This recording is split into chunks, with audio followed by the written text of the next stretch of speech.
মানিবই লাগিব আমাৰ দাবী মানিবই লাগিব অসম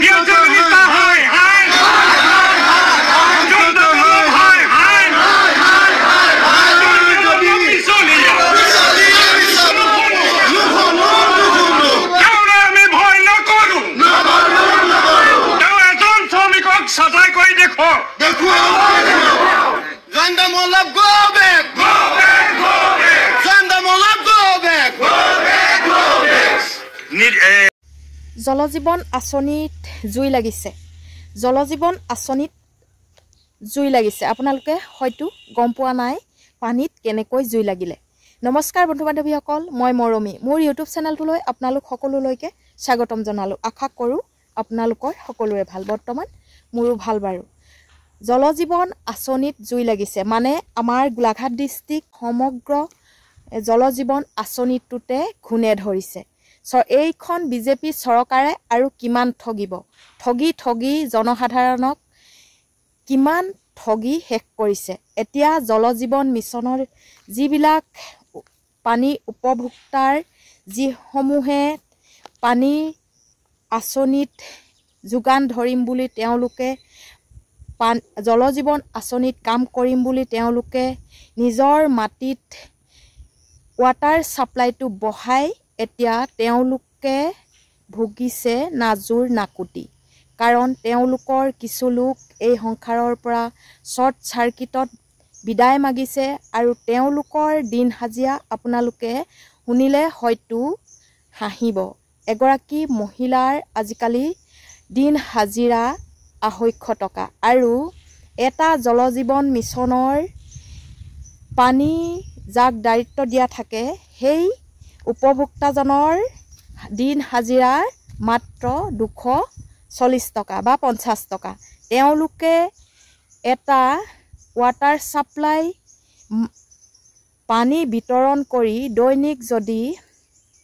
250 টকাকৈ হাজিৰা পায় তেনেহলে আপোনালোকে ভাবি চাওক এই বিজেপি চৰকাৰখনে আৰু কিমান ৰাম টাঙুন দিব আমাৰ জনসাধাৰণৰ ওপৰত সকলো ধৰণৰ আঁচনিৰ নাম লৈ সকলোকে তেল মাৰি সকলো বস্তু অসমত বিলাই দিছে কিন্তু যিসকলক কৰ্মচাৰী হিচাপে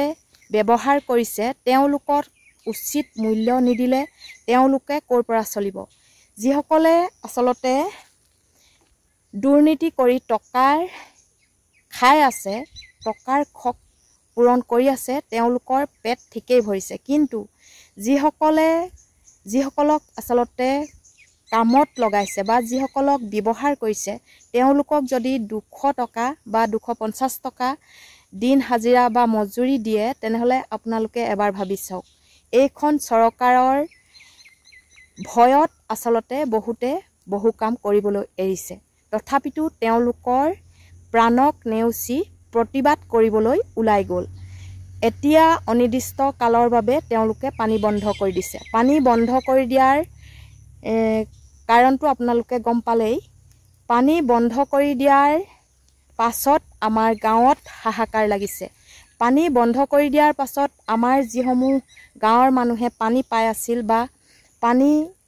দৈনিক ব্যৱহাৰ কৰি আছিল তেওঁলোকে ইতিমধ্যে টেপৰ পানী ব্যৱহাৰ কৰিছিল আৰু সেই টেপৰ পানী ব্যৱহাৰ কৰাৰ পাছত যিসমূহ টিউবেল আছিল বা যিসমূহ আমাৰ আগতে ব্যৱহাৰ কৰি থকাৰ পানী যিসমূহ আমাৰ সুবিধা আছিল সেই পানী সুবিধাসমূহ আমাৰ বিকল হৈ পৰিলে আৰু সকলোৱে টেপৰ পানী ব্যৱহাৰ কৰিবলৈ ল'লে কিন্তু হঠাতেই টেপৰ পানী বন্ধ হৈ যোৱাত এতিয়া শতাধিক মানুহৰ আৰু দুগুণ নগুৰ নাকতি হৈছে কাৰণ কাৰোবাৰ টিউবেল বেয়া হৈছে কোনোবাই কৰবাৰ পৰা আনিবলগীয়া হৈছে কোনোবাই নদীৰ পৰা আনিবলগীয়া হৈছে এনেকুৱা অৱস্থা আমাৰ গাঁৱত হৈছে কিন্তু বিজেপি চৰকাৰখনক যে সকলোৱে একেবাৰে ধূপ ধুনা জ্বলাই আগবঢ়াই নি আছে তেওঁলোকক মই কৈছো এইবিলাক আচলতে চকুবিলাকে বা অলপমান দেখিব শুনিব লাগে এতিয়া পানীৰ বিষয়টোত যিসকলে এনেকৈ ভুক্তভোগী হৈছে তেওঁলোকে নিজেই প্ৰতিবাদ সাব্যস্ত কৰিছেগৈ আৰু প্ৰতিবাদকাৰীসকলৰ স্মাৰক পত্ৰ তেওঁলোকে গ্ৰহণ কৰিছে গ্ৰহণ কৰিছে যদিও তেওঁলোকে যে সম্পূৰ্ণ সাকসেস হ'ব সেইটো কিন্তু এতিয়ালৈকে তেওঁলোকে গম পোৱা নাই বা তেওঁলোকক সম্পূৰ্ণ তেওঁলোকে সেই কামটোত সফল হ'ব নে নহ'ব সেইটো এতিয়াও তেওঁলোকে গম পোৱা নাই আৰু নাপাবও কাৰণ এইখন চৰকাৰ এনেকুৱাই ঠগবাজ এনেকৈয়ে মানুহক নচুৱাই থাকিব আৰু আঁচনি দি থাকিব আঁচনিৰ নামত কিমান আপোনালোকে কিমান কাম আগবঢ়াইছে আপোনালোকে নিশ্চয় গম পাইছেই সকলোবোৰ যে কি বুলি কম এতিয়া ফুটুকাৰ ফেন বুলি যে কয় এই কথাবিলাককে কয় দেখাক দেখি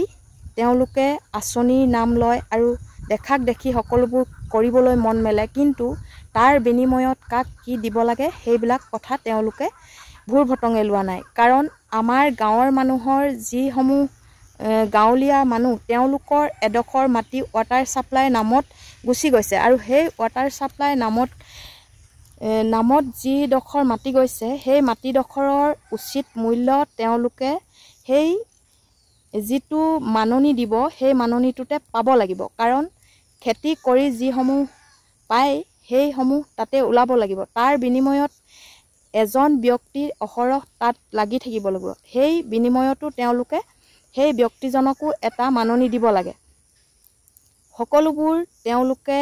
কোৱাটো ঠিকেই কয় কিন্তু এতিয়া যিসকল ভুক্তভোগী তেওঁলোকেহে আসলতে কথাবোৰ গম পায় সেই গম পায় কাৰণে তেওঁলোকৰ একো লাভালাভ নেদেখি অৱশেষত চৰকাৰৰ বিৰুদ্ধে আৰু জয়ন্ত মল্ল বৰুৱাৰ বিৰুদ্ধে তেওঁলোকে প্ৰতিবাদ সাব্যস্ত কৰিবলৈ ল'লে আৰু তাৰ লগতে আমাৰ জনসাধাৰণৰ যথেষ্ট অসুবিধা হ'ল কাৰণ এই আঁচনিখনে প্ৰায় আমাক এবছৰমান পানী দিলে আৰু এবছৰ পানী দিয়াৰ পাছত আমাৰ যিসমূহ টিউবৱেল আছিল সকলোবোৰ বিকল হৈ গ'ল সেইকাৰণে এতিয়া খোৱা পানী বিচাৰি বা গা ধোৱা কাপোৰ ধোৱা পানী বিচাৰি কোনোবা নদীলৈ যাব লগা হৈছে আৰু কিছুমানে টিউবৱেল নতুনকৈ আকৌ বহাব লগিয়া হৈছে সেয়েহে মই আপোনালোকক এই ভিডিঅ'টো আগবঢ়ালো যদি ভাল লাগে লাইক কমেন্ট আৰু শ্বেয়াৰ কৰিবলৈ নাপাহৰিব আৰু এইখন বিজেপি চৰকাৰে যে উচিত সিদ্ধান্ত ল'ব সেইটো কিন্তু তেওঁলোকে মানি ল'ব পৰা নাই বা বিশ্বাস নাইকিয়া হৈ গ'ল সেয়েহে তেওঁলোকৰ বিৰুদ্ধে নিজৰ দলৰ বিৰুদ্ধে তেওঁলোকে প্ৰতিবাদ কৰিবলৈ আগবাঢ়ি গ'ল আৰু প্ৰতিবাদ